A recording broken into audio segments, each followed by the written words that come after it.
صل على رسوله الكريم أما بعد عن أبي هريرة رضي الله تعالى عنه قال قال رسول الله صلى الله عليه وآله وسلم غزا نبي من الأنبياء فقال لقومه لا يتبعني رجل ملك بضع امرأة وهو يريد أن يبني بها ولما يبني بها ولا أحد بنى بيوتا ولم يرفع سقوفها ولا أحد اشترى غنما أو خلفات وهو ينتظر ولادها فغزا فدنا من القرية صلاة العصر وقريبا من ذلك فقال للشمس إنك مأمورة وأنا مأمور اللهم احبسها علينا فحبست حتى فتح الله عليه فجمع الغنائم فجاءت يعني النار لتأكلها فلم تطعمها فقال إن فيكم غلولا فليبايعني من كل قبيلة رجل فلزقت يد رجل بيده فقال فيكم الغلول فلتبايعني في قبيلتك فلزقت يد رجلين وثلاثة بيده فقال فيكم الغلول فجاءوا برأس مثل رأس بقرة من الذهب فوضعوها فجاءت النار فأكلتها فلم تحل الغنائم لأحد قبلنا ثم أحل الله لنا الغنائم لما رأى ضعفنا وعجزنا فأحلها لنا أو كما قال عليه الصلاة والسلام رب اشرح لي صدري ويسر لي أمري واحلل عقدة من لساني يفقهوا قولي رب زدني علما اللهم صل على محمد وعلى آل محمد وبارك وسلم. Continue with the chapter of Sidq. This hadith narrated by Hazrat Abu Hurairah radiyallahu ta'ala an. Sidq, truthfulness in our actions, in our intentions, in our words, in our firm resolutions. So this hadith is also one aspect of our intention and action. So hadith narrated by Abu Hurairah radiyallahu ta'ala an says that Rasulullah sallallahu alayhi wa sallam said and narrate that Ghaza Nabiyyun min al-Anbiya'i, from the prophets that had come before, one of the prophets, he took part in a battle. Now this is also one beauty of our deen, that Allah subhanahu wa ta'ala in the Quran Sharif has this sort of system and this method and this habit that stories of the previous nations and previous prophets or previous people are mentioned there. However, it's not to just as a storybook, but rather to take lessons from. And in our religion, alhamdulillah, there are many historical events like this that are mentioned and narrated which are accurate and correct and evidence-full. So this also one story like this, Ghaza Nabiyyun min al-Anbiya'i. Imam Nawawi rahmatullahi alayhi, he says that one of the prophets, and in his commentary he mentions, Mustadrak al-Hakim, hadith is mentioned in there that this prophet was Yusha' bin Nun alayhi salatu wasalam. So he took part in this battle, and Yusha' alayhi salatu wasalam became a prophet around 40 years after Musa alayhi salatu wasalam. So he was to continue the legacy of Musa alayhi salatu wasalam. So the people of Musa, the Banu Israel, were his people that he worked and did effort behind. So happened that there was a very tyrant, very oppressive qawm and people who the Prophet was told to fight against. So فَقَالَ لِقَوْمِهِ, he then tashkil and he told his people that we need to fight against this group and this tribe and these people. However, there's three conditions, meaning there are three groups of people who are not allowed to take part in this battle, who are not allowed to follow me. The first one are those men who have had their nikah done, their marriage have took place, however, they are still waiting for the arrival of their wives. So the rukhsat is not done, the wife has not come over. So such individuals are not allowed to follow me. They are not allowed to take part in this battle. وَلَا أَحَدٌ بَنَى بُيُوتًا وَلَمْ يَرْفَعْ سَقُوفَهَا. The second group of people are those who are in the middle of the construction of their homes. They're still in the constructing their homes, and the roof work has not been completed yet. They're still working behind the roof. Their work is still incomplete. They are not also allowed to take part and follow me in this battle. And the third groups of people are those اشترى غنما those who have purchased animals, who have sheep or goat, and they are due to give birth. So the owners are waiting for the animals to give birth. So even these group of people are not allowed to follow me and take part in this battle. Yusha bin Nun alayhi salatu wasalam, in his ummat, in his followers at that time, they were around 70,000. These three groups of people were told not to follow and not to take part in this battle. Allama Qurtubi rahmatullahi alayhi, he highlights and he explains the reason behind this is that if they were to take part in the battle, they will not be able to dedicate themselves. Why? Because their mind and their thoughts and their heart is attached to something else behind at their own homes. At their own homes. So Allama Aini rahmatullahi alayhi also mentions this, that they will not be able to commit themselves. They will not be able to take part in the battle and focus in their battles. So for this, such a great task and matter, that they need those men who can completely dedicate themselves in this battle. They can completely stay focused. Only then they will be able to play their role in correct manner when they are in the battle. So if a newlywed husband who is still waiting for arrival of his wife, nothing else in his mind. All he's waiting for the first night is all he's waiting for his arrival of the wife. He's not going to be able to stay focused in the battle. Like this, when work is going on at home, we all know that how our mind is always occupied, that you need to conduct this work and this construction and this material and this and that. Our mind is always occupied. Now, if you're in the middle of the battlefield and your mind is occupied with that, where are you going to pay focus towards? And like that, animals were obviously great aspect of their life and matters of their life. They were due to give birth. Then the minds are not going to be able to stay focused. So Prophet Yusuf ﷺ put these conditions down, that these individuals are not allowed to take part. What we also understand from this is that for us, in our life, is when we are in the time of salah, for example, sometimes we are in need of relieving ourselves, or we are in need of completing a task. First of all, our day should work towards around the salah time itself. But sometimes it happens that we got delayed and we really need the bathroom. Then we should relieve ourselves first. We should relieve ourselves first. Why? Because then we'll be able to focus. We'll be able to stay focused. Otherwise, we will rush our salah and then there will be no khushu and khudu in our salah. Or sometimes it happens that the food is prepared. The sarkhan and the food is ready, and the hunger is such that we haven't eaten for some time, or the food will have to get delayed. Is a life and death situation. So the food is prepared, it is a life-death situation. Even in that time, we should eat first, then go to the salah. Then go to the salah. So then we can stay focused. Sometimes it happens in ourselves as well, that the food is there, and it is also namaz time at the same time. Allah protect us and Allah forgive us. What do we say? Let's quickly get our namaz done so we can chill and eat slowly and relaxed. Mufti Muhammad Rasul Gangohi rahmatullahi alayhi, like this, similar thing happened to him.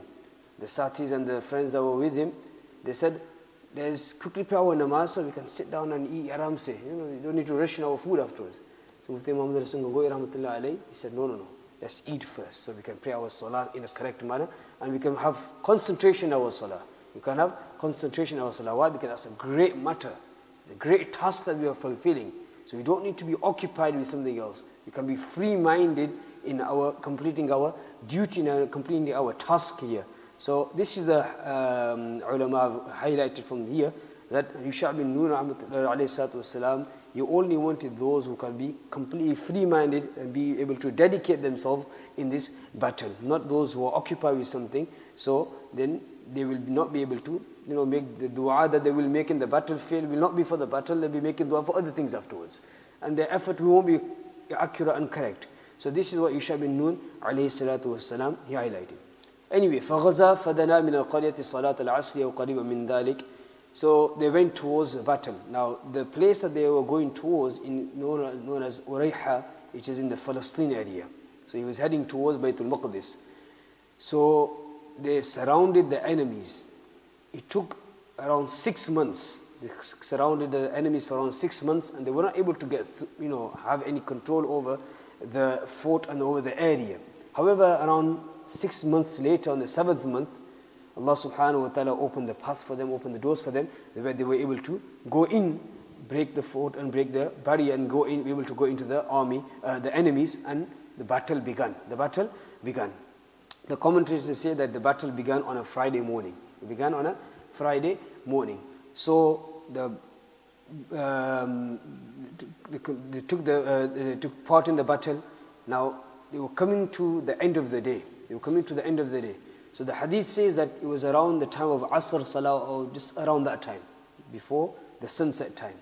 Now these were people of Banu Israel, Musa alayhi salatu wasalam's people. Them to fight on Saturday was something which was not allowed. So they wouldn't fight on Saturday. So Yusha alayhi salatu wasalam, he assessed the battle and he thought that if the sunset took place now, in the middle of the battle where we are gaining some strength and control over the enemies, these people will just back down. Now to prepare the whole army again and to get into the mode again and to gain the control again, it's going to be another whole task, and it's going to be 1-2 days delay. It's going to be difficult. So Yusha alayhi salatu wasalam, he made dua to Allah subhanahu wa ta'ala. He made dua to Allah subhanahu wa ta'ala. Before making dua to Allah, he directed his words towards the sun. And he said to the sun, فَقَالَ لِلشَّمْسِ إِنَّكِ مَأْمُورَةٌ وَأَنَا مَأْمُورٌ. You are under the divine command of Allah subhanahu wa ta'ala. You are under the command of Allah subhanahu wa ta'ala, so am I. I'm also under the command of Allah subhanahu wa ta'ala. Allahumma hbisha alayna. So he made dua to Allah subhanahu wa ta'ala that, oh Allah, stop the sun in his place. The sun, the movement of the sun, make it stop in his place right now. And his purpose was this, so the battle can they can become victorious and gain control over the enemies. So he made this dua for Hubisat. Allah subhanahu wa ta'ala accepted the dua, and the sun stood in his place and the movement stopped until Fatahallahu alayhi, Allah subhanahu wa ta'ala gained them victory. So they were victorious. Yusha bin Nun alayhi salatu wasalam with his people, they were victorious over this enemy, this group. فَجَمَعَ الْغَنَائِمِ. Now, after the battle takes place, then generally they gather all the booty and all the wealth and they put it in one place. Now, the nations before, the ummah before, whenever they took part in a battle, how would they know that their battle and that war and this action that they have done and the deed that they have carried out is accepted by Allah subhanahu wa ta'ala or not? So after the battle that would take place, all the wealth that they would gather, they would have to put it in an open land. They would have to put it in a place. And فَجَاءَتْ يَعْنِ النَّارِ لِتَأْكُلَهَا. What would happen is that a fire would come from the skies. If the fire was to burn the wealth, that would be the sign that this battle is accepted on the behalf of the people. So that would be their sign. So this used to happen in the nations before. فَلَمْ تَطْعَمْهَا. The battle was over, they put all the wealth together, they put the booty together, they gathered the wealth there. However, the fire did not eat, did not harm, did not take this wealth, which was a sign that this battle at the moment is not accepted. Yusha alayhi salatu wasalam was very upset, so he addressed his people. فَقَالَ إِنَّ فِيكُمْ غُلُولًا. It seems like within yourselves there is a person who has betrayed, who has been dishonest. Who has been dishonest and was betrayed. فَلْيُبَايِعْنِي مِنْ كُلِّ قَبِيلَةٍ رَجُلٌ. Now what do I do? The solution to this is, there's too many of you for every single person to come and pledge allegiance on my hand. Do tawbah on my hand. There's too many of you. So what would I like to do is that the leader or one individual from every tribe, imagine 70,000 people and all of them do take part, and there's so many tribes. So Yusha alayhi salatu said that one person from the tribe would come forward and pledge allegiance in my hand and do bay'at on my hand. the leaders from each tribe came forward one by one, and the Yusha ﷺ said, فَلَزِقَتْ رَجُلٍ يَدْ بِيَدِهِ. He says that whosoever's hand gets stuck to me, meaning it doesn't come out of my hand, gets stuck to me, there's something wrong in that tribe. So one by one they would come, the leaders would pledge allegiance and move away to be able to free themselves from the hands of Yusha ﷺ. And this happened and continued until one of the leaders came and his hand got stuck to the hand of Yusha ﷺ and he wouldn't be able to free himself. So Yusha ﷺ said, فَقَالَ فِيكُمْ الْغُلُولِ. It seems like something has gone wrong in your tribe. Now what do? Every person from your tribe would come forward and they would do the same thing. So if they were able to get their hands free, they are clean. فَلْتُبَايِعْنِي قَبِيلَتُكَ فَلَزِقَتْ يَدُ رَجُلَيْنِ أَوْ ثَلَاثَةٍ بِيَدِهِمْ. From the tribe, 2 or 3 individuals' hand got stuck. They were not able to free themselves. فَقَالَ فِيكُمْ غُلُولٌ. Yusha ﷺ said, it seems like there's something wrong with you 2 or 3 individuals. There's something gone wrong there. What had happened? فَجَاءُوا بِرَأْسٍ مِثْلِ رَأْسِ بَقَرَةٍ مِنَ الذَّهَبِ فَوَضَعُوهَا. From the wealth that was there, they had stolen 2 heads of like a goat made out of gold. So they had stolen that wealth and put it to the side. And it wasn't part of that booty and the wealth that was gathered. So Yusha ﷺ, he said to these, whoever bought this gold, the head of a goat, that we need to put that into the wealth that's on the field. فَوَضَعُوهَا فَجَاءَتِ النَّارِ فَأَكَلَتْهَا. Now the fire came from the skies again, and this time the wealth was burnt. Then Rasulullah sallallahu alaihi wasallam, he says that فَلَمْ تَحِلَّ الْغَنَائِمُ لِأَحَدٍ قَبْلَنَا. Rasulullah sallallahu alaihi wasallam, he said that the people from before, the nations before, for them the wealth after the battle wasn't permissible for them. It wasn't permissible for them to gain any benefit. They would have to take part in the battle, and whatever the wealth was gone, they would be all, Allah subhanahu wa ta'ala would take it away. However, in the time of Battle of Badr, 2nd Hijri, Allah subhanahu wa ta'ala revealed in verse, فَكُلُوا مِمَّا غَنِمْتُمْ حَلَالًا طَيِّبًا, where Allah subhanahu wa ta'ala having pity on this ummah. Rasulullah sallallahu alaihi wasallam, then he said that ثُمَّ أَحَلَّ اللَّهُ لَنَا الْغَنَائِمْ لَمَّا رَأَى ضَعْفَنَا وَعَجْزَنَا فَأَحَلَّهَا لَنَا.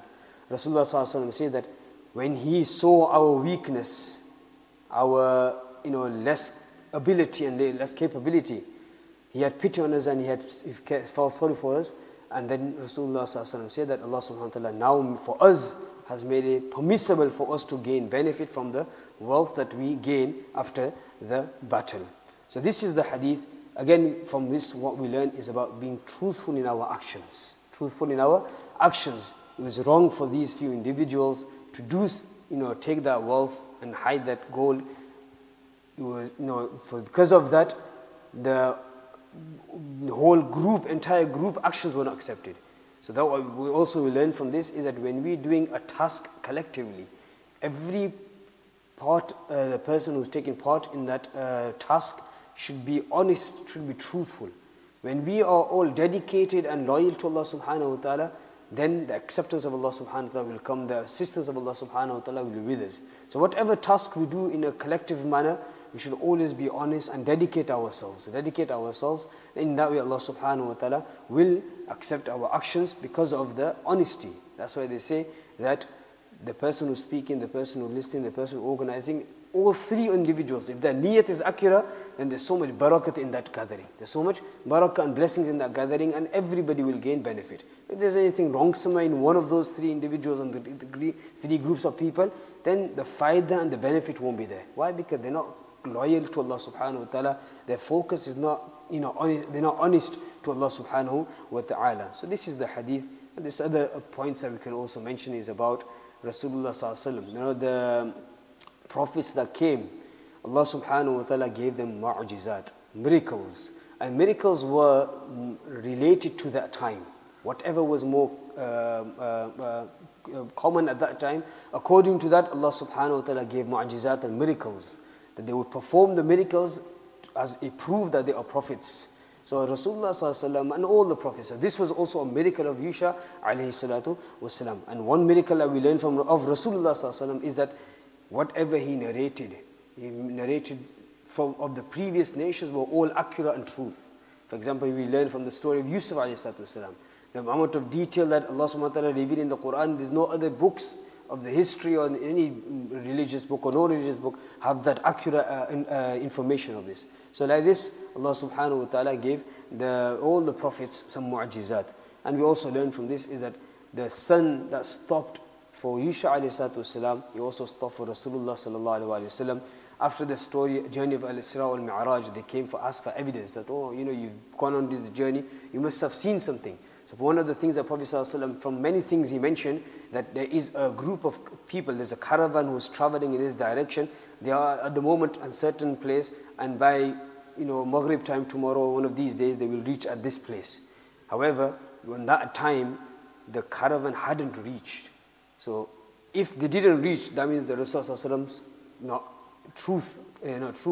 But Allah subhanahu wa ta'ala, Rasulullah made dua that this is happening. So Allah subhanahu wa ta'ala stopped the sun until the group of people reached that place and the sun set. So they were exactly as Rasulullah said. And like this also in the battle of Khandaq, Rasulullah was busy in the battle and his Asr Salah was about to get qaza. So Prophet made dua to Allah subhanahu wa ta'ala and the sun stopped in his place. Asr Salah was prayed, then the sun set. So the Asr Salah wasn't missed like this. So many things that we can learn from this hadith. The main point that we learn from this is about being truthful in our actions. If we are truthful in our actions, then Allah subhanahu wa ta'ala will not just only accept ours, but when we do it as a group, the assistance and the help of Allah subhanahu wa ta'ala will be with all of us, and everybody's amal and deed will be accepted, and there will be blessings in from Allah subhanahu wa ta'ala. We ask Allah subhanahu wa ta'ala to give us the quality of sidq in all aspects in our lives and make it a means of blessings for us. Allahumma ameen. Subhanallah bihamdi, subhanakallah bihamdik, nashhadu an la ilaha illa ant, nastaghfiruka wa natubu ilayk, subhana rabbika rabbil izzati amma yasifun, wa salamun ala al-mursalin, walhamdulillahi rabbil alamin, bi rahmatika ya arhamar